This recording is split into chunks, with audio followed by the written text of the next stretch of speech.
चलो।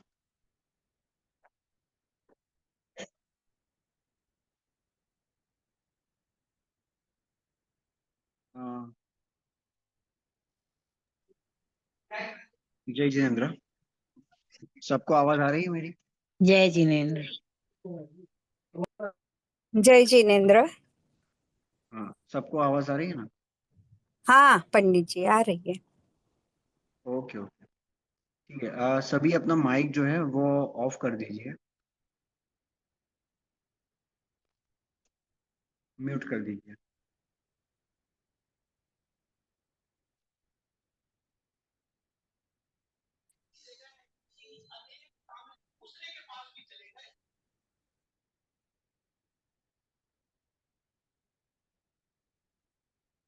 ओके, चलो। अभी अपन स्टार्ट करते हैं। रणमो हरिहंताणम, नमो सिद्धाणम, नमो आयरियाणम, नमो उवजायाणम, नमो लोवे सवसानम।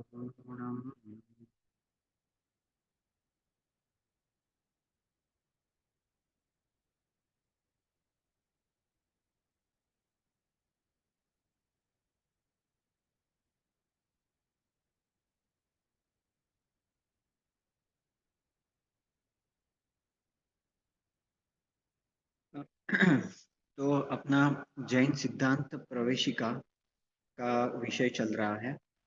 उसमें अपन ने पिछली कक्षा में गोपाल दास जी बरैया जी के बारे में और थोड़ा गणेश प्रसाद जी वर्णी के बारे में और पहले के समय में मतलब किस तरह से जिन शासन था, जैन दर्शन क्या था, उसके बारे में हमने थोड़ा देखा था। तो आज हम थोड़ा गोपाल दास जी के बारे में थोड़ी और चर्चा करेंगे। एक आध क्लास और लगेगी, फिर उसके बाद में अपन का विषय जैन सिद्धांत प्रवेशिका स्टार्ट हो जाएगा। ठीक है। तो गोपाल दास जी बरैया जी जो थे, वो काफी मतलब निष्प्रह स्वभाव के थे। मतलब वो ऐसी सोच वाले थे कि उनको किसी के साथ मतलब कहीं पे पढ़ाने भी जाए, कहीं पे मतलब कुछ भी धर्म के संबंधित कार्य करे तो उनकी कहीं पे भी एक्सपेक्टेशन नहीं थी। ऐसे ही उनकी बहुत मतलब ईमानदार वृत्ति के थे।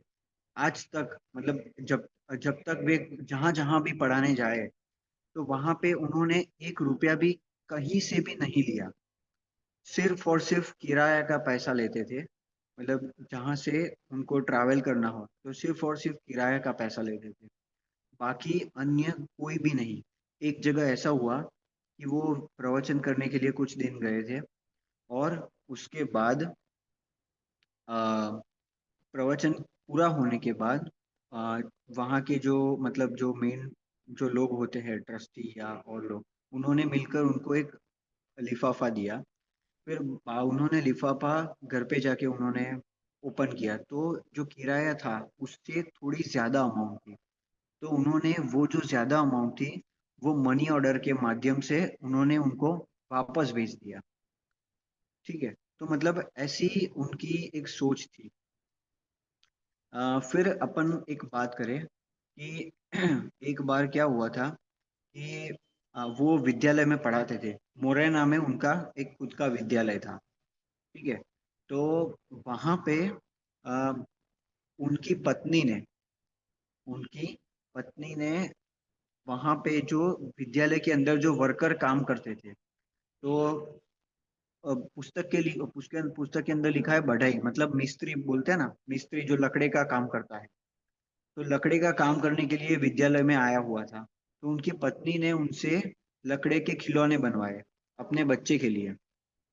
तो वो खिलौने बनाने में उनको 2 घंटे का समय लगा। तो उनको पता चला तो वे बहुत नाराज हुए थे। मतलब उन्होंने ये बोला कि ये अपने अपने काम के लिए नहीं आए हैं, ये विद्यालय के काम के लिए आए। और ऐसा उन्हें जानकर 2 घंटे का जितना पैसा हो रहा था वो पैसा उन्होंने विद्यालय के खाते में जमा कर दिया। मतलब कि कुल मिलाकर बात यह है कि वो काफी ईमानदार व्यक्ति थे। एक बार ऐसा हुआ, ऐसे कुछ कुछ प्रसंग उनकी पुस्तक के अंदर है कि मुरैना में उनकी दुकान थी, मतलब विद्यालय के बाहर की साइड उनकी दुकान थी। तो क्या था कि दुकान में पूरे मार्केट में पूरे मार्केट में आग लग गई। तो उसके साथ साथ उनकी दुकान में भी आग लग गई। तो आग लगी तो जो उस समय इंश्योरेंस होता था, तो दुकान का जो इंश्योरेंस था, तो सब व्यापारी ने क्या किया था कि जितने अमाउंट का इंश्योरेंस था, जैसे आज के ज़माने में अपन पकड़ के चले कि जैसे 10 लाख का इंश्योरेंस है, अभी नुकसान हुआ है 5 लाख का, ठीक है? तो अभी इंश्योरेंस है तो इंश्योरेंस कंपनी वाले तो मतलब कुल मिलाकर 10 लाख का सबको दे रहे थे, ठीक है? लेकिन फिर भी उन्होंने उतना नहीं लिया, मतलब जितना उनका नुकसान हुआ था, एग्जैक्ट उतनी ही अमाउंट उन्होंने लिया। मतलब ऐसा भी नहीं कि थोड़ा ज़्यादा ले लिया, ठीक है? तो मतलब इतने मतलब ईमानदार वो सोच वाले थे, ठीक है? फिर उसके बाद एक बार क्या हुआ कि अ, वे स्वयं अणुव्रत पालन करते थे, अणुव्रत का वो पालन करते थे, गोपाल दास जी बरैया। और अणुव्रत के संबंधित उनकी काफी व्यापक सोच थी। उनका ये मानना था कि जो जो अणुव्रती है, उस मतलब अणुव्रती है उनका जीवन कैसा होना चाहिए, उनकी सोच कैसी होनी चाहिए। मतलब देखो, अणुव्रत तो प्रत्येक श्रावक मात्र को होते ही है, ठीक है? मतलब हाँ, ऐसा कह सकते हैं कि निरतिचार रूप में प्रतिमाधारी को होते हैं, ठीक है? लेकिन सातिचार रूप में प्रत्येक श्रावक मात्र को होते हैं, सातिचार रूप में। अगर इसका प्रमाण अगर अपने को चाहिए तो रत्नकरण श्रावकाचार ग्रंथ है, उसके अंदर आचार्य समंत भद्र स्वामी ने जो 8 मूल गुण बताए हैं, 8 मूल गुण, किसी को 8 मूल गुण के नाम पता है? कोई 8 मूल गुण के नाम बोलेगा? 8 मूल गुण के नाम? कोई बहुत सामान्य है, 8 मूल गुण के नाम कोई बोलेगा? ट्राई करेगा कोई? बहुत सरल है, मतलब हाँ, तो आप अनम्यूट कर सकते हो। एक सेकेंड, एक सेकेंड, आप मुझे आपको अनम्यूट करना पड़ेगा। अ, अ, आप अनम्यूट कर सकते हो अपने आप को? आपको अनम्यूट हाँ, करना पड़ेगा। हाँ, बोलिए। 5 नहीं। अनुव्रत और 3 मकार। हाँ। मकार मध्य ओके। मांस मधु। ओके।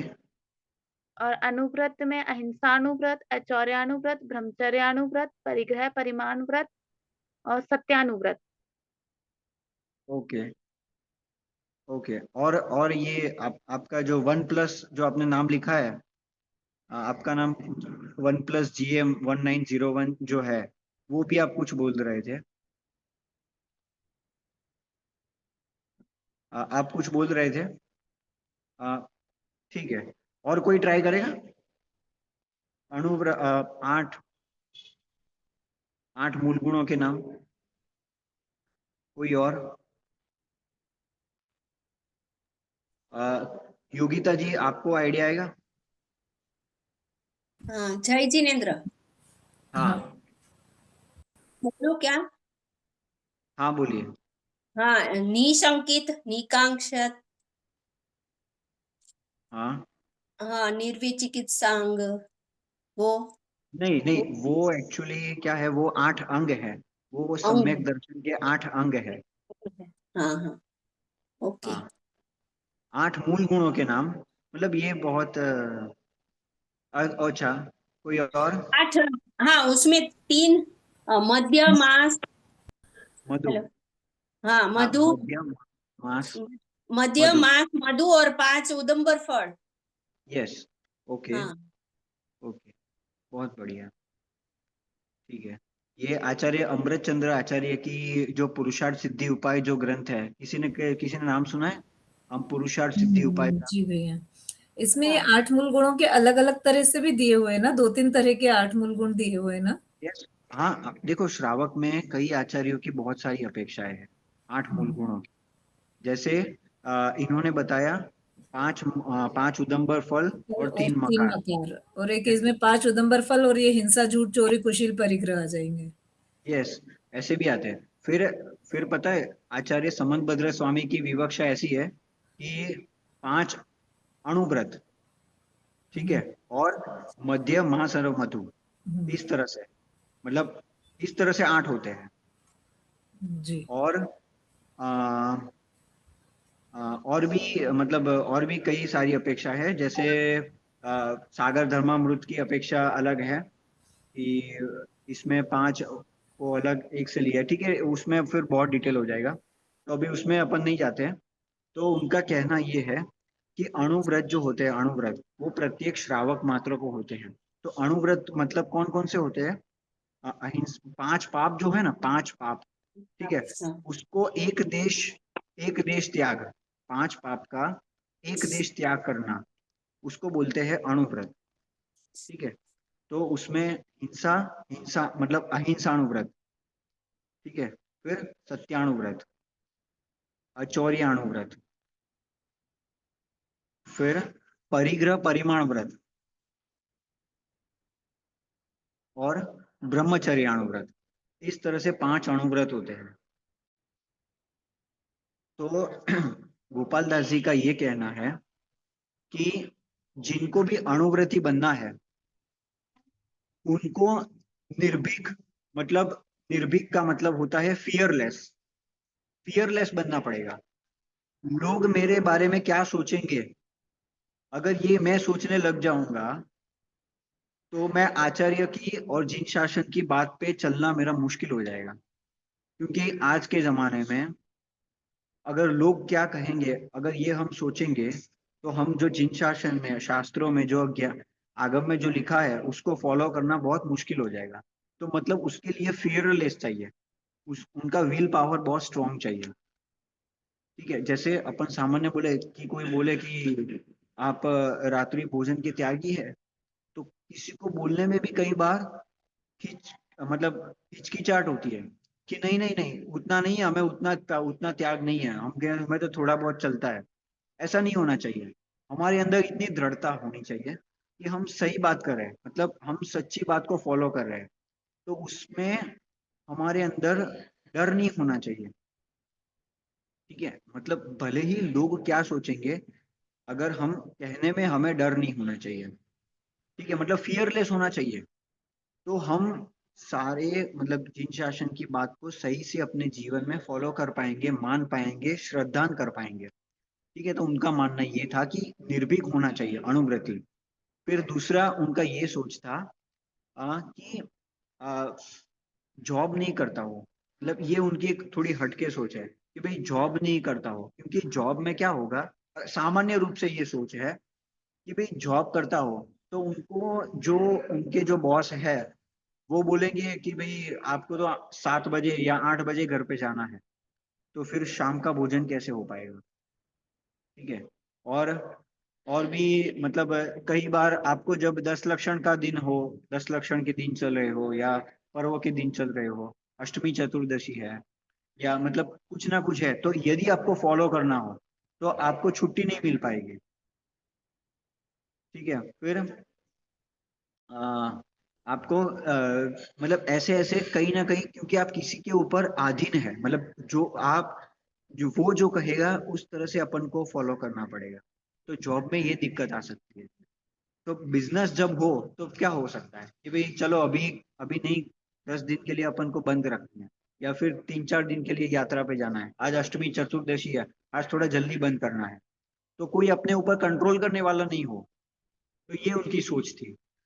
फिर तीसरा ये है कि जीवन में अणुव्रत पालने के लिए मर्यादाएं होनी चाहिए, सभी तरह की मर्यादाएं होनी चाहिए। मर्यादा मतलब विषय भोगों से मर्यादा होनी चाहिए कि भाई ऐसा नहीं कि हर जगह हम चले ही जाएंगे, ठीक है। अगर कहीं पे भी भोजन है हम ले ही लेंगे, कैसा भी चल जाएगा, या फिर कैसे भी कपड़े हो, या कैसे भी आना जाना हो, कैसे भी लोग हो, कैसा भी माहौल हो, हमें तो सब चलेगा। तो ऐसा नहीं होना चाहिए। थोड़ा एक हमारा एक क्या होता है, खुद का एक सिस्टम होना चाहिए। ठीक है। तो फिर ये था, फिर उसके बाद मर्यादा करने के लिए अपने कर्तव्यों से बंधे रहे। ठीक है। मतलब कि कर्तव्य मतलब ये कि अपन को ये लगता है कि जैसे कोई आलू प्याज नहीं खा रहा है, रात्रि भोजन नहीं कर रहा है, तो आज लोगों को क्या लगता है कि हम तो जैन में पैदा हो गए, इसीलिए हमें ये फॉलो करना पड़ रहा है। हमें ये नहीं करना चाहिए, मतलब हमें ये फॉलो करना पड़ रहा है। हम दूसरे लोगों को तो कितना अच्छा है कि वो तो सब कुछ खा सकते हैं, सब कुछ कर सकते हैं, हमें तो ये सब फॉलो करना पड़ रहा है। लेकिन ऐसा नहीं होना चाहिए। देखो, हर एक के पीछे एक साइंटिफिक रीजन है। जैन दर्शन में जो जो भी फॉलो करने के लिए कहते हैं, उसके पीछे एक एक साइंटिफिक रीजन है। जैसे रात्रि भोजन का हो या किसी भी कोई भी हो, तो हर एक के पीछे एक साइंटिफिक लॉजिक है। ठीक है। तो ये लॉजिक को हम समझ कर, हमें ये नहीं कि ये हमारा अधिकार है, आप समझ रहे हो, अधिकार समझ के हमें ये काम करना चाहिए, ना कि ये हमें करना पड़ रहा है। ऐसा नहीं, हमारा ये अधिकार है। ठीक है। जैसे वोट करना ये हमारा अधिकार है, इस तरह से हम जैन है, हमें ये सब फॉलो करना ये हमारा राइट है, हमें कोई नहीं रोक सकता, इस तरह से। ठीक है। तो ऐसी उनकी एक सोच थी। फिर एक बहुत ही बहुत ही बढ़िया सोच थी उनकी, जो कि आज बहुत कम लोगों में देखी जाती है। और मैं तो ये समझता हूँ ये सोच हमारे सभी के अंदर ये होनी ही चाहिए। हम सभी के अंदर ये सोच नियम से होनी चाहिए कि उन्होंने ये लिखा है, मैं एग्जैक्टली ये पढ़ता हूँ कि प्यारे मित्रों, बहुत एक सेकेंड। हाँ, प्यारे मित्रों, धर्म धर्म अंगों में प्रधान केवल मात्र एक विद्या अंग ही है, और इसी ही विद्या से इस जाति में ऐसा नाम निशार उठ गया है कि 14 लाख जैनियों में एक भी ऐसा विद्वान नहीं है कि जो काशी के पंडित के सामने वाद विवाद 4-6 घंटे संस्कृत में वाद विवाद या शास्त्रार्थ कर सके। मतलब उनको ऐसा था कि आज हम जैनियों में जो आचार्य ने जो मूल बात लिखी है संस्कृत और प्राकृत में, तो ऐसा समझने वाले, ऐसा पढ़ने वाले मूल में बहुत ही कम लोग रह गए। कम बोले तो मतलब ना के बराबर है। मूल संस्कृत समझने वाले, मूल प्राकृत समझने वाले ना के बराबर है। और आज हम जो जो भी पढ़ रहे हैं वो ट्रांसलेशन किया हुआ है। लेकिन फिर भी जो मूल बात, जो आचार्य की बात होती है, अगर हम डायरेक्ट समझ ले तो वो कुछ अलग से, मतलब हम भाव समझ सकते हैं। आप समझ रहे हो कि जो भाव हिंदी में आता है वो भाव इंग्लिश में क्रिएट नहीं हो सकता। ठीक है। इंग्लिश के भाव जो है, शब्दों के भाव, वो हिंदी में हम क्रिएट नहीं कर, मतलब सॉरी, हिंदी के भाव इंग्लिश में नहीं क्रिएट कर सकते। वैसे ही जो प्राकृत और संस्कृत के जो भाव है, वो भाव हिंदी में ला सकते हैं, लेकिन फिर भी वहां पे जो समझ सकते हैं वो यहाँ पे नहीं समझ सकते। तो उनका मानना ये था कि प्रत्येक जैनी को, मतलब संस्कृत प्राकृत का ज्ञान होना चाहिए। क्योंकि यदि ऐसा नहीं रहा तो क्या हो जाएगा कि डे बाय डे ये हमारा ज्ञान लुप्त होता चला जाएगा। आज हम वास्तव में देख रहे हैं कि ग्रंथ पढ़ने वाले कौन लोग हैं। मतलब अपने आचार्यों ने जो ग्रंथ लिखे हैं, आज तत्वार सूत्र, समय सार, नियम सार, प्रवचन सार, पुरुषार्थ सिद्धि उपाय, गोमट सार, कर्मकांड, लब्धि सार, क्षपणा सार, धवला, महाधवला, कषाय पाहुर, ऐसे पढ़ने वाले लोग कौन है? बहुत ही कम। मतलब अपन बोले ना के बराबर है। तो फिर अगर ये नहीं चला, अगर ये कोई नहीं पढ़ेगा, तो ज्ञान खत्म हो जाएगा। और ज्ञान खत्म हो जाएगा तो फिर ज्ञान के बेस के ऊपर ही तो धर्म टिका हुआ है। बाकी ये पत्थर, इमारत, मंदिरों में थोड़ी ना कुछ है। आप समझ रहे हो? अगर लोगों के अंदर ज्ञान होगा तभी तो धर्म चलेगा। अरे भले ही कम मंदिर होंगे, लेकिन लोग ज्यादा होंगे, लोगों को समझ होगी, तब तब धर्म चल पाएगा ना। मंदिर भले ही कितने हो, लेकिन संभालने वाले लोग नहीं होंगे तो फिर कोई और हड़प लेंगे। आज तो हम देख ही रहे हैं कि कई जगहों, कई मंदिरों में अन्य धर्मियों ने उनके ऊपर कब्जा कर लिया है। वो अपना धर्म मंदिर चलाते हैं उसी के नाम से, लेकिन फिर भी हम कुछ नहीं कर पा रहे। ऐसा साउथ में देखो तो हर जगह पे है, क्योंकि अभी वहां पे क्या हुआ क्या कि पढ़ने वाले ही नहीं है। ठीक है, मतलब ज्ञान ही वहां पे खत्म हो गया है। तो इसी के कारण मतलब मूल बात क्या है कि लोगों के अंदर ज्ञान फैलेगा तभी धर्म टिक पाएगा। तो हमें ज्यादा से ज्यादा एफर्ट्स उसी में लगाना चाहिए। सबको ख्याल में आ रहा है? तो मतलब ऐसी उनकी एक सोच थी। ठीक है।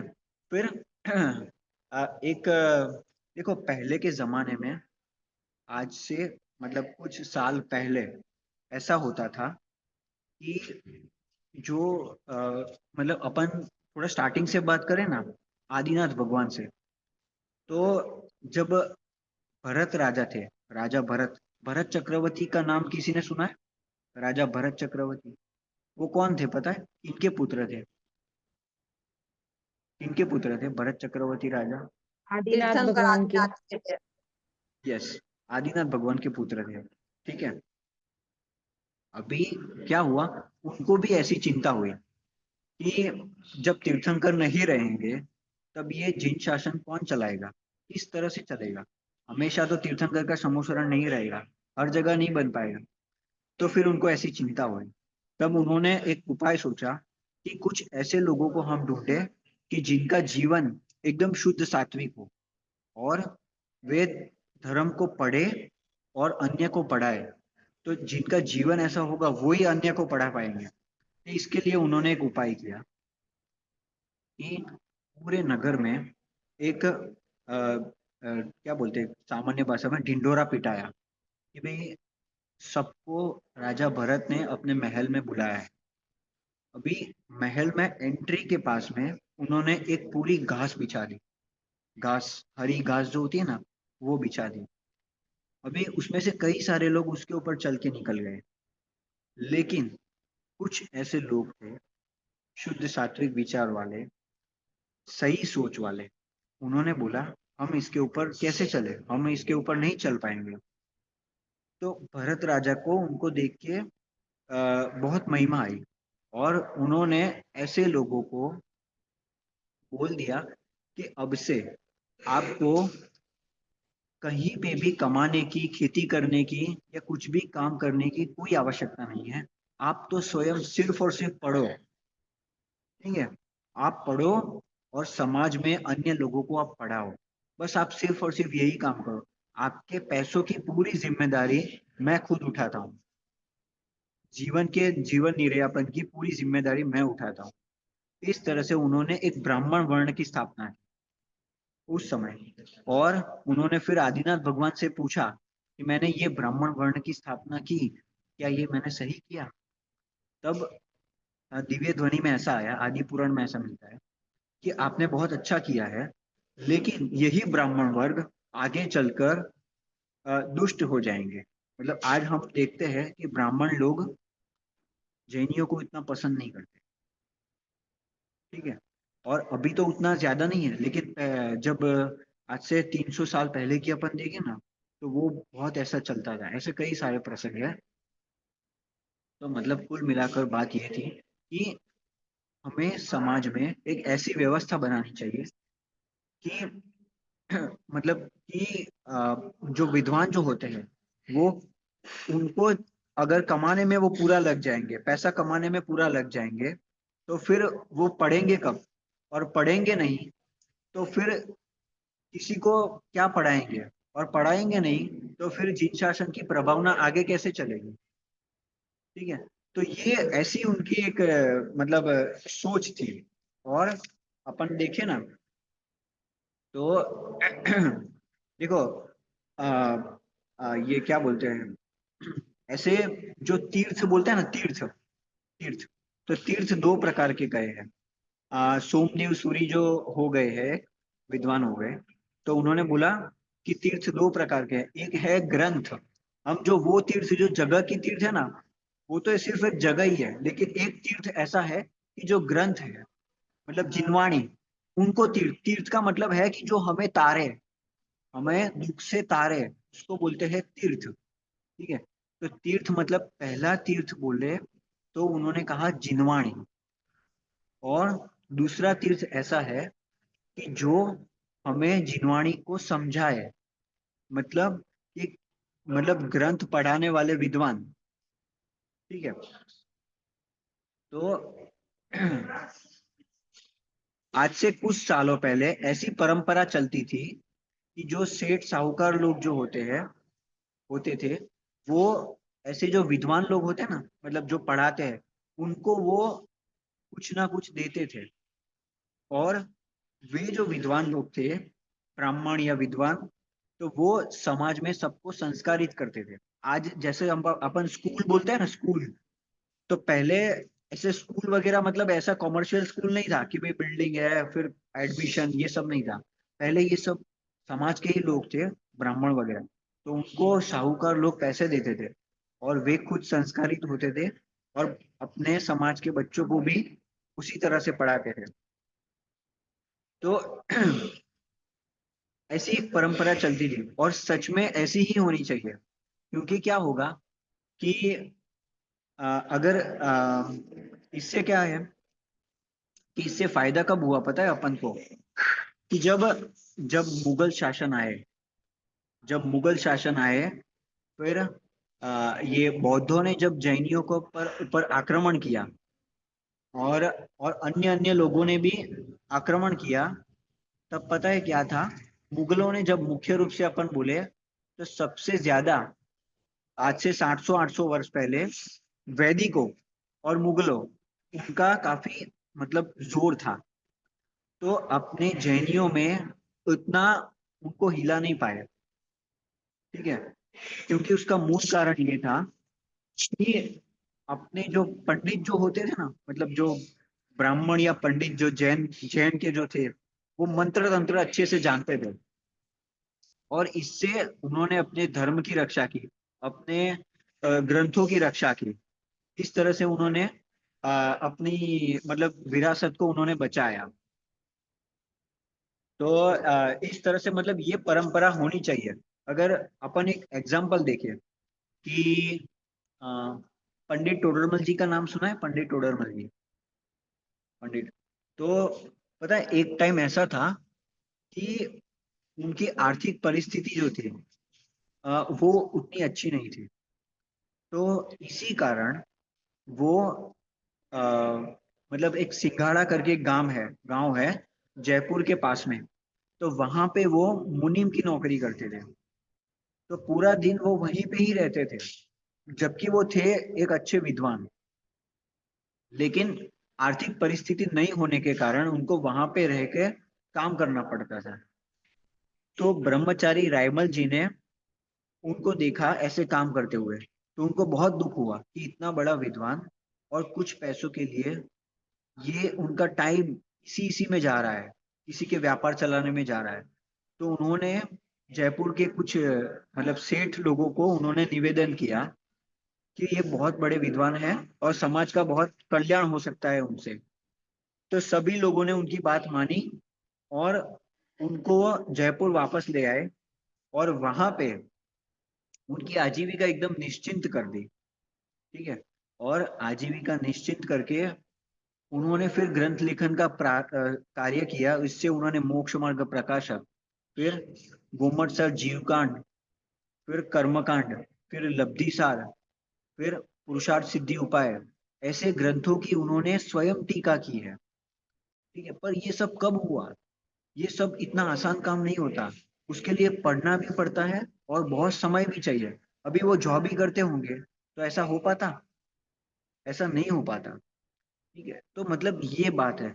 लेकिन आज की बात करें, देखो आज का टाइम ऐसा हो गया है कि दोनों ओर से प्रॉब्लम्स आना शुरू हो गए हैं।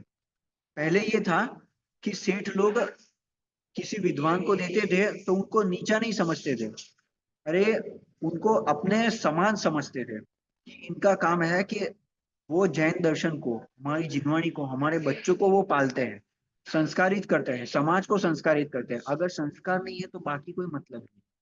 कि ऐसा समझ के वो उनको एक समान लेवल पे रखते थे। लेकिन आज क्या हो गया है, आज ऐसा हो गया है कि जो विद्वान जो है, विद्वान, उनको ऐसा हो गया कि भाई बड़े सेठ को खुश करना है, बड़े बड़े सेठों को खुश करना है, तो खुश करने के लिए वो कुछ भी करेंगे। मतलब अच्छी बात भी अगर बतानी हो उसमें भी वो खिचखिटाहट करेंगे। ठीक है, जैसे कोई व्यसन हो, सप्त व्यसन की बात हो, ठीक है, और भी कुछ बात हो, लेकिन अगर वो सेठ वही काम करते हो तो वो कहने में हिचकाएंगे। ठीक है, और फिर उनको खुश हो ऐसी बात करेंगे, इस तरह से बात करेंगे। और सेठ लोग भी ऐसे हो गए हैं कि सब काम मुफ्त में निकलवाना चाहते हैं। कि कुछ विद्वान को तो ऐसा समझते हैं कि वो जैसे नौकर है, ठीक है, और हम उनको पालते हैं, ऐसी ऐसी उनकी सोच होती। तो मतलब दोनों ओर से प्रॉब्लम आना शुरू हो गए। समझ रहे हो, मतलब उनको ऐसा है कि और कुछ चाहिए, बहुत कुछ चाहिए, मतलब जैसे मैं उनको सेठ के सुख मतलब खुश करके मैं कुछ ले लो, और उनको ऐसा है कि मुझे इनको कुछ नहीं देना। मतलब ऐसे दोनों ओर से आज कुछ कुछ जगह पे ऐसा हो रहा है। तो मतलब कुल मिलाकर हमारी सोच ऐसी नहीं होनी चाहिए। कौन क्या करता है उसमें मैं नहीं जाना, लेकिन हमारी सोच हमें अच्छी रखनी है, ये बात है। और एक जगह ऐसा भी आशा आता भी है कि गुरु तो ऐसा चाहिए जो शिष्य से कछु न ले, और शिष्य ऐसा चाहिए कि जो गुरु को सब कुछ दे दे। ऐसी ऐसी भावना होनी चाहिए। ठीक है। तो एक बार किसी ने इनका नाम सुना है, ये डॉक्टर हुकमचंद जी बारेल, डॉक्टर हुकमचंद जी बारेल, है ना।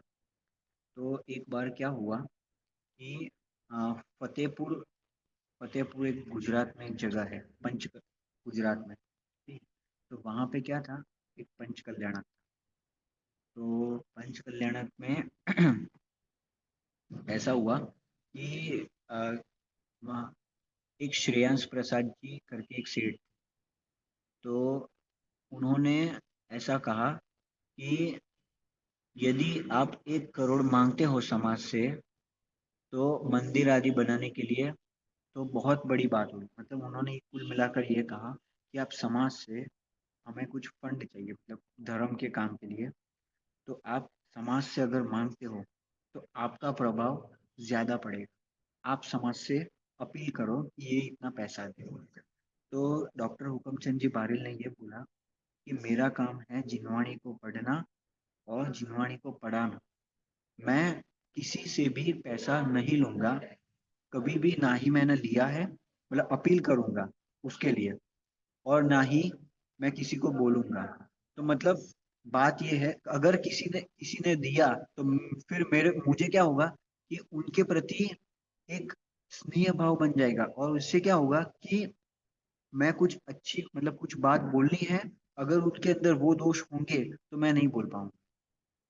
समझ रहे हो। तो मतलब पैसे के बारे में आप मेरे से मत मंगवाओ। समझ रहे हो, मतलब उनकी ये सोच थी, और जीवन भर उन्होंने कभी भी ऐसा, कभी भी पैसा नहीं मंगवाए। ठीक है, फिर मतलब देखो, पुराने भी जो कुछ विद्वान होते हैं ना, एक किसी ने सुना है भागचंद जी का नाम, भागचंद जी, भागचंद जी, आ, तो उनकी एक उन्होंने एक, पता है, जिनवाणी स्तुति लिखी है, जिनवाणी भागचंद जी ने। किसी को पता है?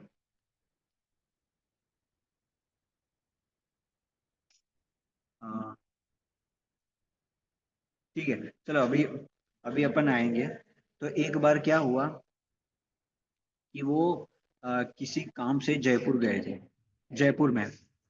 तो अभी अपने घर को छोड़ के किसी काम से वो जयपुर परिवार के साथ में गए थे। अभी बच्चे को दूध के लिए दूध चाहिए था, तो दूध लेने के लिए वो ग्लास लेके मतलब बाहर निकले थे। तो चलते चलते चलते चलते उन्होंने देखा कि कहीं मतलब दूध लेने के लिए निकले थे, तो उन्होंने देखा कि यहाँ पे जैन मंदिर है, तो कुछ प्रवचन जैसा कुछ चल रहा था, तो उनको लगा चलो 1 मिनट जाके आते हैं। तो वहां पे गए, तो जैसे ही गए तो 2-5 मिनट में प्रवचन पूरा हो गया। प्रवचन पूरा होने के बाद अ, जिनवाणी स्तुति शुरू हुई। तो उनकी स्तुति का नाम कोई बोलेगा? पहला वर्ड मतलब पहला 1-2 लाइन किसी को पता हो तो।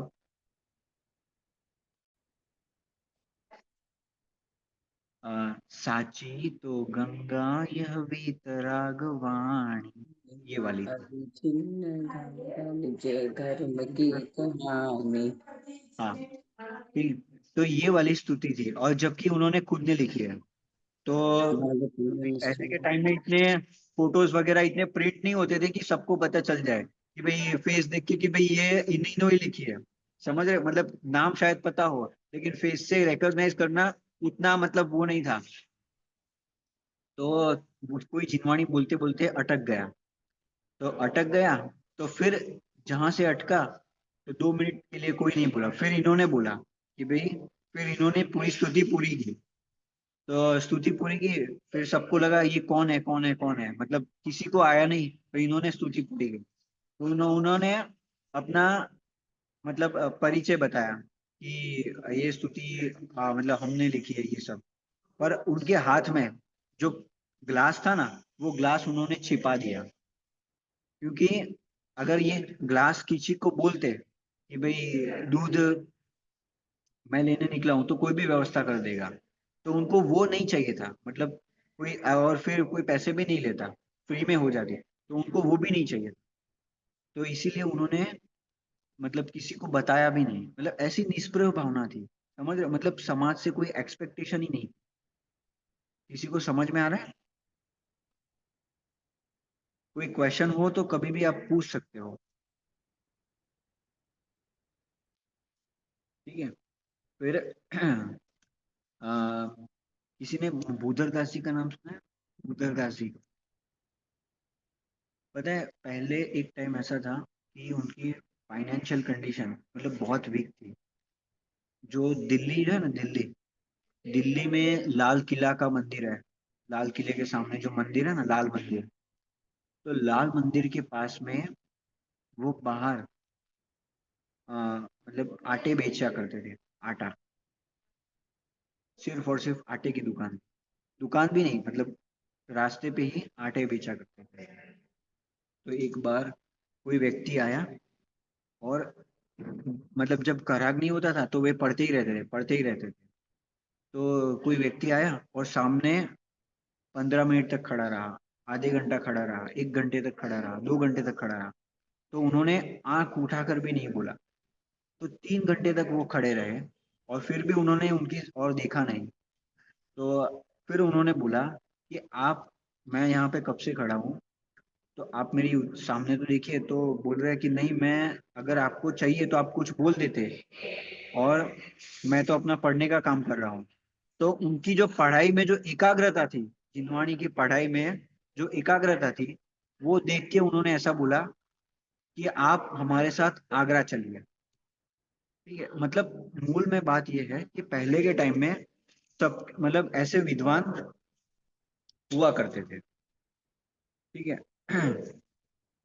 और पता है, पहले के टाइम में कि जो सेठ लोग होते हैं ना, कुछ जैन सेठ लोग, उनका भी ऐसे था कि वो स्वयं के पीछे पीछे उतना खर्च नहीं करते थे। मतलब जैसे कोई अगर अगर आज के टाइम में अगर बोले ना, तो पहले के जमाने के जो लोग थे ना, अगर उनके पास कितनी भी दौलत हो, लेकिन आप उनको देख के नहीं बता सकते कि इतना पैसा सच में उनके पास होगा। इतनी मतलब सिंपल लाइफस्टाइल थी। आप समझ रहे हो? लाइफस्टाइल इतनी बहुत सिंपल थी कि भाई किसी को दिखाने का या दिखावट का कोई भी अवसर नहीं है। ठीक है। और आज के टाइम में बोले, आज के टाइम में तो ऐसा था, आज के टाइम में तो ऐसा है कि अगर हो या नहीं हो, लेकिन ईएमआई लेके या लोन लेके या फिर किसी से उधार लेके अपन को सबको कुछ अच्छा दिखाना है कि भाई हम कुछ ज्यादा ही है, हमारे पास बहुत अच्छा है, हमारा ये स्टेटस है।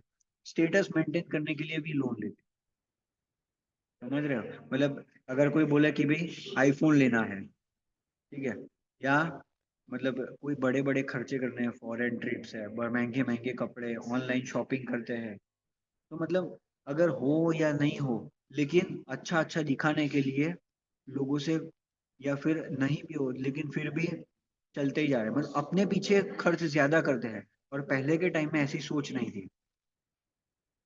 तो ऐसे ही मतलब एक एग्जांपल है, जब अहमदाबाद में कुछ साल पहले, आज से लगभग 300 साल पहले, एक बहुत अकाल पड़ गया था। मुगल मुगल का शासन चल रहा था और अकाल पड़ गया था। तो बच सब मतलब ऐसा अकाल पड़ गया था कि किसी के पास मतलब पूरे राजा के पास राजा को खिलाने के लिए भी पैसा नहीं था। तो वहां के कुछ लोगों ने ऐसा सोचा कि आसपास में जाके कोई सेठ से पैसा ले, कि जिससे अपन प्रजा का खाना पीना चला सके। तो राजा के कुछ मतलब जो कमिटी के मेंबर्स थे, तो वो लोग गए और अ, आसपास में गांव में घूमने लगे। तो गांव में घूमते घूमते गुजरात के किसी एक जगह पे गए, और वहां पे पेड़ के नीचे एक आदमी सोया हुआ था। खेमा नाम था, खेमा नाम का। तो ऐसे ही बात चली कि भाई आप कहाँ से आए हो? तो उन्होंने बोला कि पूरे अहमदाबाद में सबके अकाल पड़ गया है, खाना पीने का बहुत तकलीफ है। तो उन्होंने बोला कि आओ चलो घर पे आओ। घर पे आया, फिर भोजन भोजन करवाया। फिर उन्होंने पिताजी से बात की कि ये राजा के यहाँ से आए हैं, और पिताजी तो मरणासन अवस्था में थे। तो राजा से आए हैं और पूरे शहर में बहुत अकाल पड़ गया है। तो उनके पिताजी ने बोला कि बेटा, अपने पास जो भी है वो खोल के दे दो। अभी पहले तो उन्होंने जब इनको देखा, तो पहले तो उनको हंसी उड़ा दी थी। मतलब कपड़े भी एकदम सामान्य से थे, पुराने। और घर में ले गए तो घर भी एकदम सामान्य नॉर्मल था, ठीक है। लेकिन फिर उन्होंने खजाना खोला, तो मतलब इतना पैसा था कि पूरे अहमदाबाद को उन्होंने सब कुछ चल जाए, इतने कई महीनों तक उन्होंने मतलब भोजन की व्यवस्था करवाई। मतलब कुल मिलाकर ऐसा है कि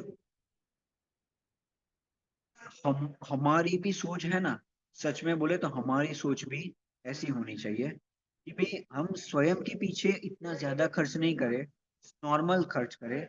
लेकिन जब भी अवसर आए तब हमें पीछे नहीं हटना चाहिए। जैन दर्शन को बचाना हो, हिंद शासन को बचाना हो, किसी की पढ़ाई लिखाई में हो, धर्म की प्रभावना में हो, या कोई भी कार्य में, ठीक है। सबको ख्याल में आ रहा है? ख्याल में आ रहा है ना?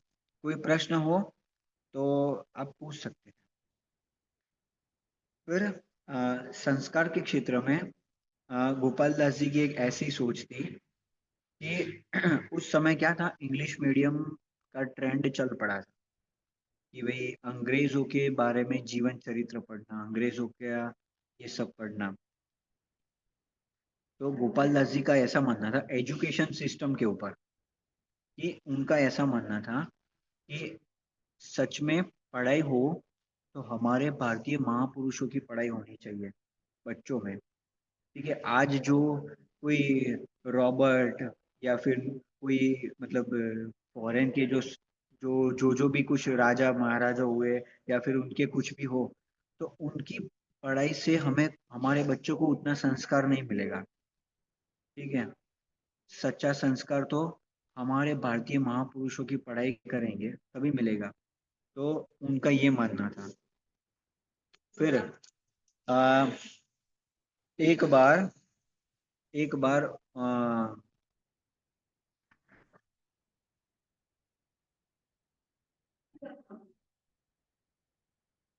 फिर उन्होंने एक सेकेंड, ये जैन सिद्धांत प्रवेशिका नाम की पुस्तक है, किसी के पास है ये पुस्तक? ओके ठीक है, मैंने ये पुस्तक की जो पीडीएफ है ना, पीडीएफ वो सबके साथ शेयर की हुई है। तो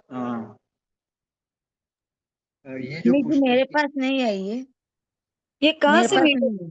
हार्ड कॉपी चाहिए तो सर कहाँ से मिलेगी? हार्ड कॉपी चाहिए तो मैं, आप अपना नाम और एड्रेस मुझे मैसेज कर दीजिए, मैं आपको भिजवा दूंगा, मतलब ओ, संस्था में बोल के, तो आपके वहाँ पे आ जाएगी जिन जिन को भी चाहिए। वैसे पीडीएफ तो है ही, लेकिन जिन जिन को सर हार्ड पीडीएफ कॉपी, भी नहीं है, पीडीएफ पीडीएफ मैंने, नहीं है। हाँ ठीक है, मैं ग्रुप में एक बार वापस डाल देता हूँ। Okay sir. हाँ हाँ, ठीक है। तो जैन, सॉरी, गोपाल दास जी बरैया जी का एक बार उन्होंने जो वो बच्चों को पढ़ाते थे ना, तो जब 5 वर्ष का पूरा हो गया तो फेलोशिप बोलते हैं ना, फेलोशिप मतलब जो लास्ट दिन होता है जब सबको डिग्री दी जाती है, तो उनकी मुरैना में जो विद्यालय था, तो उन्होंने जब लास्ट दिन था ना, जो डिग्री दी सबको, और फिर उन्होंने भरी सभा में सभी बच्चों को एक बोला, ऐसा बोला कि भाई आप कितने भी धर्म में आगे बढ़ जाओ, लेकिन 10वीं प्रतिमा से आगे नहीं जाना। 11 प्रतिमाएं होती है, पता है सबको, 11 प्रतिमा होती है। तो उन्होंने ऐसा बोला कि आप कितने भी आगे बढ़ चले जाओ, लेकिन 10वीं प्रतिमा से आप आगे मत जाना। तो अपन उस पुस्तक में तो सिर्फ इतना ही लिखा है, लेकिन इसके पीछे का अगर अपन साइंस देखें, मतलब उनके दिमाग में क्या चल रहा होगा ऐसा कहते समय, तो क्या होता है कि 11वीं प्रतिमा का नाम किसी को पता है? 11वीं प्रतिमा का नाम कोई बोलेगा? ब्रह्मचर्य प्रतिमा। नहीं, उद्दिष्ट वो नहीं, वो उद्देश्य सातवीं है। संलेखना। नहीं नहीं नहीं, संलेखना नहीं, संलेखना कोई प्रतिमा नहीं है, संलेखना तो तो समाधि मार्ग। एलक शुल्लक वाला है ना लास्ट में। यस, बट उसका नाम क्या है? उद्देश्य त्याग नहीं मालूम। प्रतिमा। ये कौन बोला? उद्देश्य कौन, किसी इन्होंने बोला? उद्दिष्ट अ, त्याग प्रतिमा। हाँ, बट आपका नाम क्या? पूर्वी। हाँ, पूर्वी जी, ओके। यस, उन्होंने बिल्कुल सही उत्तर दिया है। 11वीं प्रतिमा का नाम है उद्दिष्ट त्याग प्रतिमा। तो उद्दिष्ट का मतलब पता है किसी को? उद्दिष्ट का मतलब, हाँ मुझे पता है। हाँ, बोलेंगे? उद्दिष्ट त्याग मतलब स्पेशल अपने पर्पस से बनाया हुआ भोजन। Yes, perfect. मतलब भोजन हो या कुछ भी हो, मतलब किसी के निमित्त से, मतलब कोई एक व्यक्ति के निमित्त से, मतलब जैसे जिस व्यक्ति ने उद्दिष्ट त्याग लिया है, यदि उनके निमित्त से यदि कुछ भी बनाए, कुछ भी मतलब ऐसा नहीं कि खाली भोजन, भोजन के अलावा और कुछ भी उनके निमित्त से कुछ भी काम किया हो, जैसे उनके निमित्त से मतलब जैसे बैनर छपे हो या पांडाल लगा हो या कुछ भी किया हो उनके निमित्त से, सिर्फ और सिर्फ उनको ही ध्यान में रख किया हो, तो वो कहलाएगा, मतलब उनको उद्देश्य में रख के जो काम किया, तो वो उद्दिष्ट त्यागी जो होता है, उनको ये नहीं चलेगा। आपको समझ में आ रहा है? उनको ये बात नहीं चलेगी। तो भोजन भी वो है, भोजन थोड़ी ना, मतलब खाने में थोड़ी ना आ रहा है, जैसे उद्दिष्ट त्याग में भोजन होता है ना स्पेशली। नहीं, भोजन तो है ही, लेकिन खाली और खाली एक भोजन ही नहीं है, नहीं उद्दिष्ट नहीं, लेकिन त्याग है। उद्दिष्ट मतलब तो ये मेरे उद्देश्य से, सॉरी। सर, तो इसमें ऐसा है ना कि ये प्रतिमा अगर मैंने धारण किया है तो मेरे निमित्त से हाँ, कुछ भी करना है मेरा, उसका त्याग हो जाएगा। यस, मतलब अगर जैसा मुझे ये ख्याल में आया कि आपने मेरे लिए ये काम किया है, ये मेरे हम्म। लिए ही किया है, तो ये चीज मुझे नहीं चलेगी। आप हाँ समझ रहे हो? अगर यदि मैं उसको ग्रहण दसवीं करूंगा, प्रतिमा के आगे मत जाना।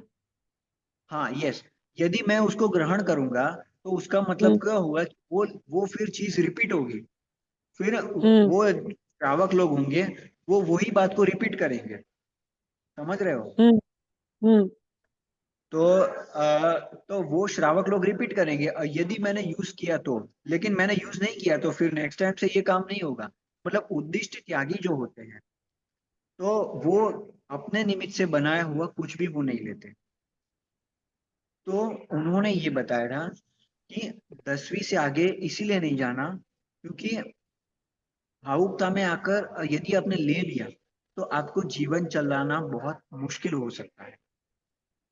समझ रहे हो कि आज के श्रावक और आज का बिना उद्देश्य से सब कुछ बाहर से मिलना बहुत मुश्किल आ जाएगी। मतलब आप 10वीं तक आप जितना हो सके वहां तक आप धर्म कीजिए, आपका जीवनचर्या बनाइए, लेकिन 10वीं से आगे आप मत जाना।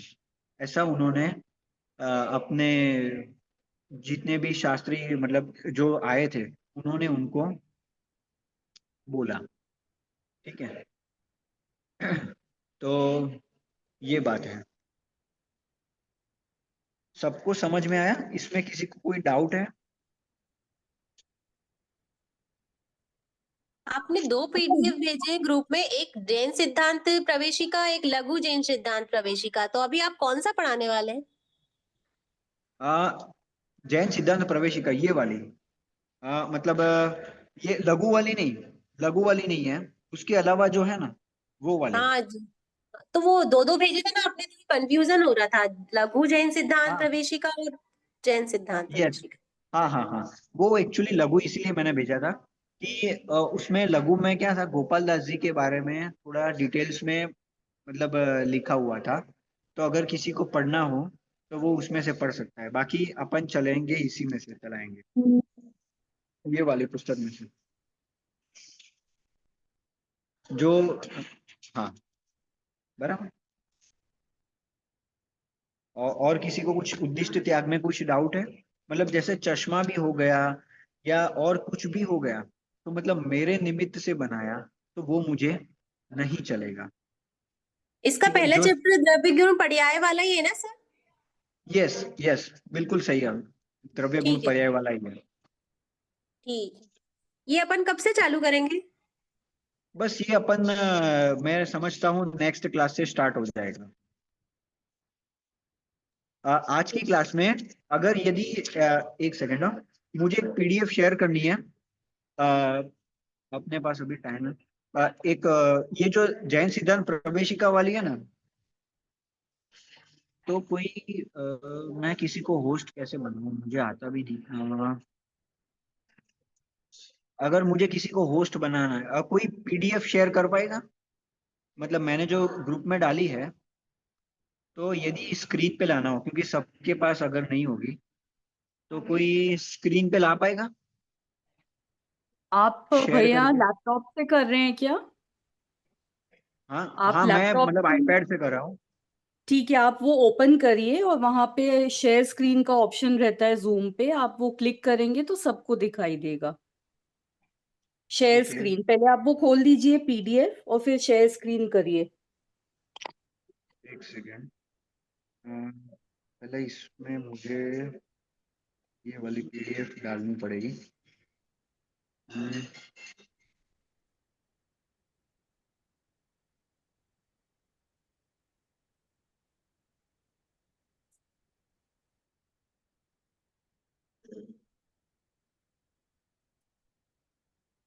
ओके, शेयर स्क्रीन है ना? ओके, उसमें मोबाइल में स्क्रीन, तो हमें परमिशन ही नहीं दे रहा है कुछ शेयर करने की। Okay, start now.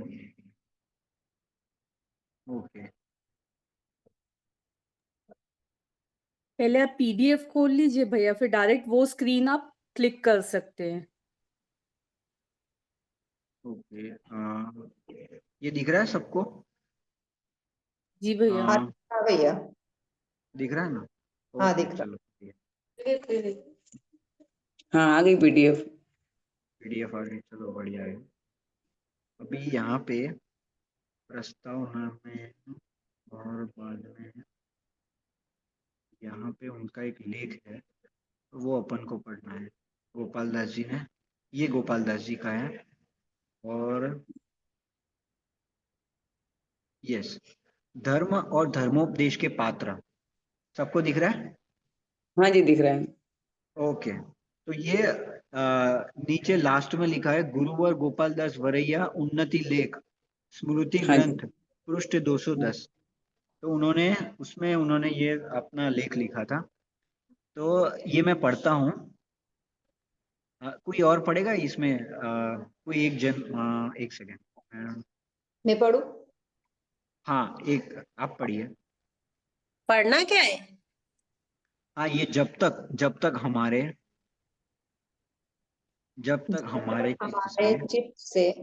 हमारे चित्त से अन्याय और अभक्ष्य रूपी मलिनता दूर न होगी, तब तक हम धर्म और धर्मोपदेश के पात्र कदापि नहीं हो सकते। इस बात के धोखे में मत रहना कि हमने जैन कुल में जन्म लिया है। हम उन तीर्थंकरों की संतान हैं जो इस धर्म के अधिष्ठाता। यह बात नहीं है कि जहाँ खानदान के ख्याल से कुछ सच्ची अदालत है, जहाँ दूध का दूध और पानी का पानी। भैया स्क्रीन हट गई। हाँ, एक सेकेंड। एक्चुअली मैंने मतलब म्यूट करने के लिए किया था। मतलब किसी का अगर म्यूट अनम्यूट है तो वो म्यूट कर ले बस, मतलब डिस्टरबेंस आ रहा था इसीलिए। ओके, सॉरी, मुझे पता नहीं था ये ऐसा हो जाएगा। यहाँ दूध का दूध और पानी का पानी है। यथार्थ निर्णय होता है जहाँ बड़े बड़े धनाढ्य धर्म से विमुख होने पर अचल स्थावर बना दिए जाते हैं। अतः मोह निद्रा से जागो। यदि बस आपको बस एक सेकेंड। मतलब इनका ये कहना है कि मतलब कुल में खाली पैदा हो जाने से, मात्रा और मात्रा कुल में पैदा हो जाने से ये काम नहीं बन पाएगा। मतलब हमारा जीवन भी जैन ही जैसा होना चाहिए। मतलब जैन में हो गए हम, तो उससे ऐसा नहीं हो जाएगा कि हम जैनी बन गए। ठीक है, मतलब हमारा जीवन भी ऐसा होना चाहिए, अन्याय और अभक्ष रूपी मलिनता दूर ना होगी तब तक हम धर्म और धर्मोपदेश के पात्र कदापि नहीं बन पाएंगे। तो मतलब हमारे जीवन में अभक्ष और अन्याय ये दोनों नहीं होने चाहिए। और अभक्ष क्या है, कैसे है, ये इसके ऊपर डिस्कशन फिर बाद में करेंगे, लेकिन हमें ये नॉर्मल से समझना है। और अन्याय अन्याय भी इसके ऊपर हम डिस्कशन बाद में करेंगे। लेकिन जहाँ तक अपन समझ सकते हैं अपने जीवन में, जो भी अपन को पता है, तो ये ऐसे दोष अपने जीवन में हो तो अपने को दूर करने का प्रयास करना चाहिए। ठीक है, यदि आपको सबको ख्याल में आया? हाँ।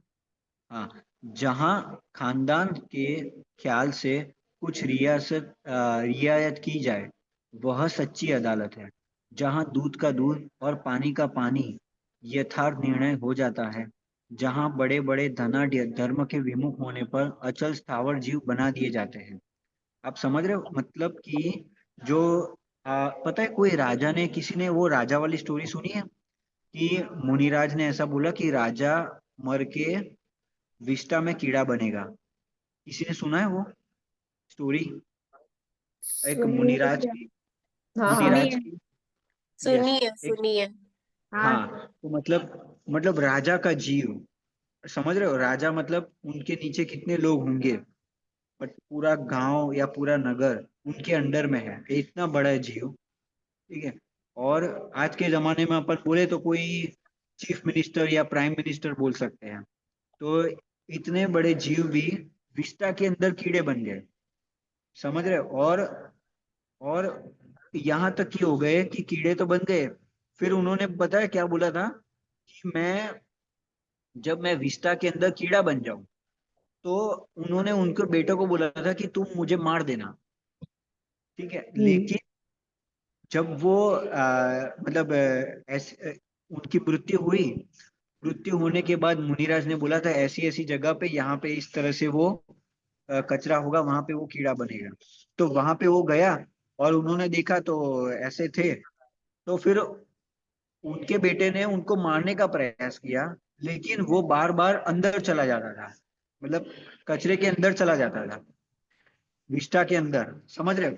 तो मतलब तो फिर वो बेटा मुनिराज के पास वापस गया कि भाई मैं उनको कब से प्रयास कर रहा हूँ मारने के लिए, लेकिन वो वापस अंदर चले जा रहे हैं। तो मुनिराज ने बताया कि वो जैसी पर्याय मिली है ना, वो पर्याय में तन्मय हो चुके हैं, प्राप्त पर्याय में तन्मय हो चुके हैं। जैसे अपन जो है, अपन जैसे कोई पुरुष है तो पुरुष पने में तन्मय हो चुके हैं कि मैं पापा हूँ, या मैं किसी का लड़का हूँ, या ये मेरी पत्नी है, ये मेरे बच्चे हैं।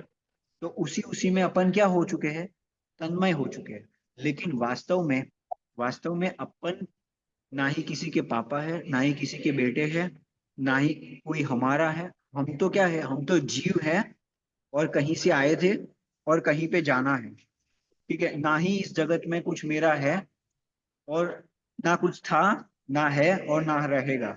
लेकिन हम प्राप्त पर्याय में तन्मय हो चुके हैं और अपना अपना अपना अपना सब कुछ मान रहे हैं।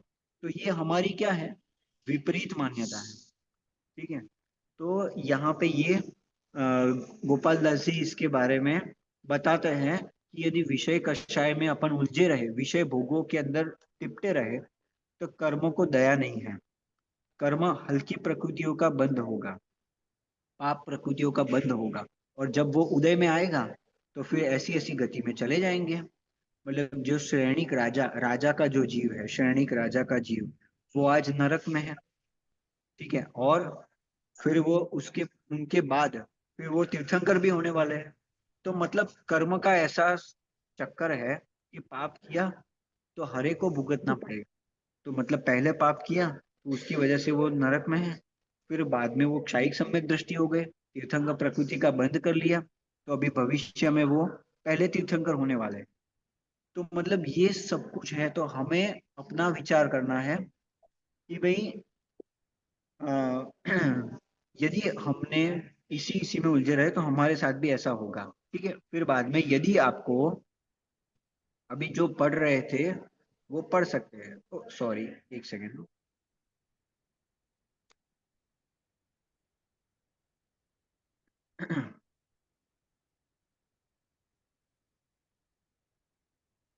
यस, यदि आपको जैनी कहलाने का, आवाज आ रही है मेरी? हाँ हाँ, यदि आपको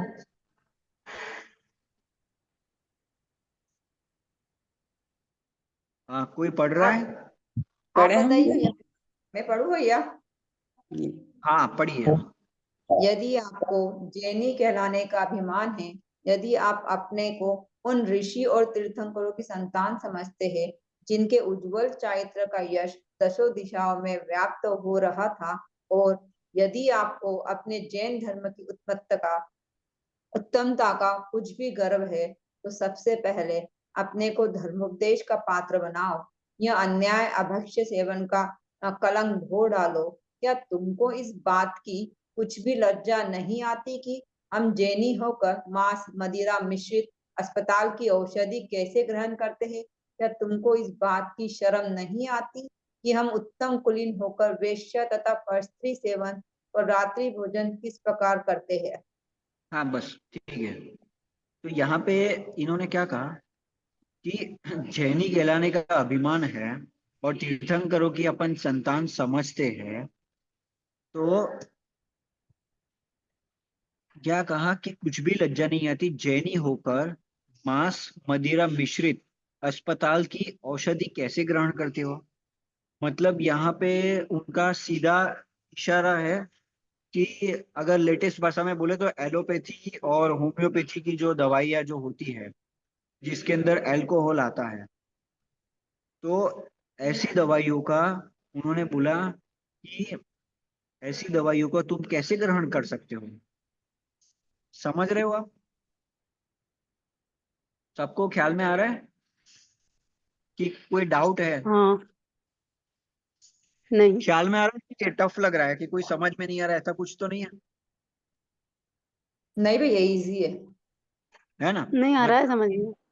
हाँ आ रहा है, ओके। मतलब मांस मदिरा मिश्रित जितनी भी, मतलब जो भी एलोपैथी की दवाइयाँ जो होती है, या फिर अपन बोले कि भाई जैसे कोई जो जिसके अंदर अल्कोहल आता है, कोई ऐसा कोई लिक्विड हो, मतलब जैसे फेस वॉश हो, या फिर कुछ और भी हो, मतलब जो भी डेटॉल वगैरह जो कुछ भी आते हो, मुझे नहीं पता। तो ऐसी वस्तुओं का प्रयोग हमें नहीं करना चाहिए जिसके अंदर मांस और मदिरा, मदिरा मतलब अल्कोहल, और मांस मतलब मांस, तो ऐसी जिसके अंदर ऐसा कुछ नॉन वेजिटेरियन कंटेंट आता हो, ऐसी वस्तुओं का प्रयोग हमें कभी भी नहीं करना चाहिए, किसी भी हालत में। अरे जो एकदम सामान्य जो जीव है ना, सामान्य जीव, मतलब जो अपन बोले ना, जो पता है, पूरे रवा भील का किसी ने सुना है? पूरे रवा भील की स्टोरी सुनी है? महावीर हाँ, भगवान का, महावीर भगवान का पहला जी। महावीर भगवान का पूर्व का भाव, हम्म। मतलब वो भील था और उन्होंने सिर्फ और सिर्फ कौवे का मांस का त्याग किया था। हाँ और अंत समय आ गया था, और वो तो क्या था, मतलब वो तो भील था, मतलब जन्म से ही उसने सब ऐसा ही कुछ सब कुछ खाया था, ठीक है। लेकिन फिर भी भील होने के बाद भी उस उनकी दृढ़ता देखो कि भाई मौत आज गई, मौत आ गई, मरणासन अवस्था हो गई, तब वैद्य ने ये बोला कि कौवे का मांस खाएगा तो ही इनकी बीमारी ठीक होगी। लेकिन मरने की कीमत पर भी उन्होंने ये कौवे का मांस नहीं खाया। और फिर क्या हुआ? मर तो नहीं जाते, देखो आज अपन को क्या लगता है कि मैं खत्म हो जाऊंगा, अरे अपन कभी खत्म हो ही नहीं सकते, क्योंकि अपन जीव है। अभी जीव, नाम ही जीव है, तो वो मरेगा कैसे? वो अपन कभी भी खत्म नहीं हो जाएंगे। सबको ये लगता है कि शरीर ही मैं हूं, और शरीर खत्म हो गया तो मैं खत्म हो गया। अरे अपन जीव है, शरीर भले ही चला जाए, छोड़ देंगे, अपन कोई और पर्याय में चले जाएंगे, कहीं से आए थे और कहीं और चले जाएंगे। तो ऐसा भक्षण करके जिंदा रह के भी क्या फायदा? मतलब वो अगर यहाँ से चले भी गए तो अच्छी देव पर्याय में गए ना, और फिर वहां से उनको अच्छा समारोह मिला। समझ रहे हो? मतलब अपन किसी को अगर लंबी सोच हो, लंबी सोच, लंबी भी नहीं, मैं तो कहता हूँ छोटी भी सोच हो, लेकिन फिर भी हमें ऐसा काम नहीं करना चाहिए। ख्याल में आ रहा है सबको कि भाई किसी को मार के अपन जिंदा रहे तो वो जिंदा रहने का भी क्या फायदा?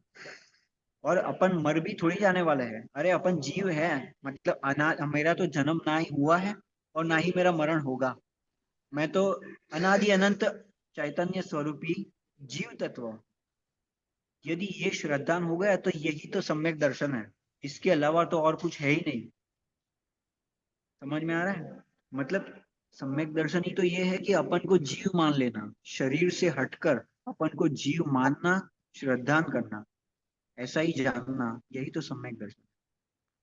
तो मतलब उनका सीधा इशारा ये है कि मांस मिश्रित जो दवाइयाँ जो होती है, मांस और मदिरा मिश्रित दवाइयाँ, मतलब एलोपैथी और होम्योपैथी, इस तरह की दवाइयाँ, ऐसी दवाइयों का सेवन नहीं करना चाहिए। तो शुद्ध सात्विक उपचार कर सकते हैं, ठीक है। तो क्या तुमको इस बात की शर्म नहीं आती कि हम उत्तम कुलीन होकर वेश्या या पर स्त्री सेवन और रात्रि भोजन करते हैं? ठीक है, पर स्त्री सेवन आदि, स्त्री हो तो पुरुष का समझना चाहिए कि पर पुरुष का और देखना, पर स्त्री की ओर देखना, ऐसी हमारी नजर कभी भी नहीं होनी चाहिए। मतलब रंच मात्र देखने का भी उस तरह से विचार नहीं होना चाहिए, क्योंकि इससे हमारे परिणाम बहुत मलिन हो जाते हैं। और मलिन परिणाम के साथ साथ उन्नति होना, धर्म प्रकट होना, मोक्ष मार्ग में आगे बढ़ना, मतलब नहीं बढ़ सकते। दो जगह पे नाव में पैर नहीं रख सकते, ठीक है। मतलब तो पर स्त्री सेवन और रात्रि भोजन किस प्रकार करते हो? फिर यदि आपको रात्रि भोजन का मतलब समझ रहे हो कि भाई चारों प्रकार के आहार का त्याग। रात्रि को बोलते हैं, रात्रि भोजन को चौवियर भी बोलते हैं, चौवियर। चौवियर मतलब चारों आहार का त्याग। ठीक है, चारों आहार मतलब खाद्य, स्वाद्य, लेय और पेय, इस तरह से चारों। तो खाद्य का मतलब है अनाज, स्वाद्य का मतलब आता है मसाला वगैरह, जो कुछ भी मतलब स्वाद बढ़ाने के लिए जो कुछ भी डालते हैं वो। फिर लेय, लेय मतलब होता है जैसे दही है या मट्ठा है, इस तरह से, मतलब चटनी है, वो सब लेय में आ जाएगा। लेप लगाने वाले नहीं आते हैं? नहीं, लेप का तो अलग है, ये तो अच्छा भोजन की बात है, ये तो भोजन अच्छा, की बात। जैसे उसमें भी कहते हैं ना कि रात्रि में कोई बाम वगैरह नहीं लगानी, हाँ उसका भी हाँ त्याग वो होता है, है, तो उसे क्या लेकिन बोलते हैं? यहाँ पे तो, हाँ वो लेप आहार की बात है, वो बात अलग है। वो यहाँ अच्छा, पे नहीं है, यहाँ पे तो भोजन की बात है। तो ठीक भोजन है। में मतलब तीसरा लेय मतलब जो भी चटनी वगैरह जो होते हैं जिनको हम चाटते हैं, ठीक है, तो वो आ जाएगा। और पेय मतलब होता है पानी। तो इस तरह से चारों आहार का रात्रि भोजन को, मतलब चारों आहार का त्याग, उसको रात्रि भोजन त्याग बोलते हैं। ठीक है, यदि आपको अ, हाँ बोलिए, कोई, मतलब मुझे कोई दिख नहीं रहा है, तो आप कोई भी एक बोल सकते हैं। मैं बोलूं? हाँ बोलिए। यदि आपको धर्म उन्नति करने का कुछ भी प्रेम है तो रात्रि भोजन, मध्य मांस, मधु, पंच उदंबर फल और सप्त व्यसन का शीघ्र ही त्याग करके अपने को धर्म और धर्मोपदेश का पात्र बनाओ। जब तक पात्र नहीं बनोगे तब तक धर्म की प्रीति असंभव है। हाँ, धर्म की प्राप्ति असंभव है। तो मतलब कुल मिलाकर इन्होंने लास्ट लाइन में सारा को ले लिया, सारे मतलब जो बड़े बड़े जो पाप है उसको इसके अंतर्गत ले लिया। ठीक है, तो अपने जीवन में अगर इसमें से कुछ भी चल रहा हो तो हमें किसी की ओर देखने की जरूरत नहीं है, हमें अपने स्वयं की ओर देखना है। और जो कुछ भी अपने अंदर जो भी दोष है, तो हमें उसे दूर करने का प्रयास अवश्य करना चाहिए, जिससे अपने अंदर एक विशुद्धि बनी रहेगी। और विशुद्धि बनेगी तो धर्म अपने सरलता से प्रकट होगा। देखो, इसमें धर्म नहीं है, लेकिन धर्म प्रकट करने के लिए ये एक विशुद्धि चाहिए। जैसे अगर खेती करनी हो तो जमीन जो है वो ऐसी पोची होनी चाहिए, मतलब पत्थर के ऊपर या पत्थर जैसी जमीन के ऊपर नहीं उग सकते, खेती नहीं हो सकती, सब्जी वगैरह नहीं उग सकते। लेकिन इसके लिए ऐसी जमीन बनानी पड़ती है। अगर नहीं भी हो तो उसको खेड़ के बनानी पड़ती है, थोड़ी जुताई वगैरह करके उसको ऐसी बनानी पड़ती है। इसी तरह से हमारे अंदर मोक्ष मार्ग का मतलब कमल खिलाना है, मोक्ष मार्ग को बढ़ाना है, तो ये इसकी एक बेसिक एक विशुद्धि की इसमें आवश्यकता है। ठीक है, तो आज अपन यहाँ तक रखते हैं। एक सेकंड। सर ये जो अभी बुक स्क्रीन पे दिख रही थी वो कौन सी लघु प्रवेशिका थी? हाँ, यस, ओके ओके। हाँ, है ना। तो आज अपन ने यहाँ तक अपने देखते हैं, फिर अगली क्लास अपन बुधवार को रखेंगे। आज के क्लास में अगर किसी को कोई प्रश्न हो तो कोई पूछ सकता है, अगर किसी को प्रश्न है। ठीक है, सर मेरा थोड़ा मोबाइल का इश्यू था तो मैंने बहुत लेट ज्वाइन किया 8:30 के बाद। तो आज क्या क्या करवाया, खाली वो ब्रीफ में बता देंगे कौन सा टॉपिक था? हाँ, गोपाल दास जी के बरैया जी में उनके बारे में ही बताया कि ओके भाई उनकी सोच कैसी थी, अणुव्रत के बारे में वो क्या मानते थे, 8 मूल गुण के नाम की चर्चा हुई, फिर निष्प्रियता के बारे में चर्चा हुई, फिर भरत चक्रवर्ती जो राजा थे, तो उन्होंने किस तरह से ब्राह्मण वर्ग की स्थापना की थी, तो उसके बारे में चर्चा हुई। फिर तीर्थ के बारे में, मतलब तीर्थ के बारे में उसकी चर्चा हुई, और विद्वान की सोच कैसी होनी चाहिए, और समाज के अन्य लोगों की भी सोच कैसी होनी चाहिए धर्म के प्रति।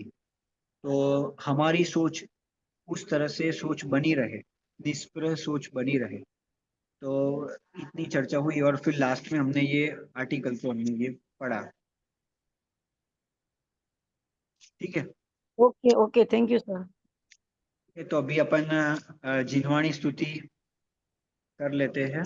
अच्छा सर, अभी एक जबलपुर में प्रतिष्ठा होने वाली है ना, पंच कल्याणक है, हाँ, तो तभी क्लास चालू रहेगा इधर के अपना, आप लोग जाने वाले हैं कि इधर चालू रहेगा क्लास? नहीं, क्लास तो चालू रहेगा। चालू रहेगा ना? हाँ, ओके। रिकॉर्डिंग रहेगी ना बाद में, फिर हम लोग जाएंगे जैसे जबलपुर तो। क्या बोल रहे हाँ, हैं? रिकॉर्डिंग तो रहेगी ना ग्रुप में, क्योंकि हम लोग जैसे जा रहे हैं जबलपुर तो हमारी छूट जाएगी उस समय हाँ, तो क्लास। हाँ, ये अपन यूट्यूब से कुछ करेंगे, मतलब रिकॉर्डिंग करने का कर हाँ लेंगे, तो इससे हो जाएगा। हाँ सर, मैं भी जबलपुर जा रही हूँ, तो आप रिकॉर्डिंग करना, शायद हम लोग ट्राई करेंगे उधर से अटेंड करने का, लेकिन नेटवर्क पकड़ा नहीं पकड़ा। हाँ हाँ, सही हाँ, है ना। ठीक है, कोई बात नहीं। और इधर ठीक से है, अभी जो बहन थी वो कहाँ से है बहन? आप कहाँ से जा रहे हैं जबलपुर? मैं इधर खंडवा जिला हम पहले जिनवाणी स्तुति एमपी कर लेते हैं हाँ, ताकि अपन रिकॉर्डिंग जिनवाणी बंद कर स्तुति कर सके। ले। हाँ हाँ ठीक हाँ, है, सॉरी हाँ, सॉरी, यस। चलो। निज निधि निज में में बताई, बताया, यह अनंत उपकार है, इसके लिए जिनवाणी माँ को वंदना शत बार है, वंदना शत बार।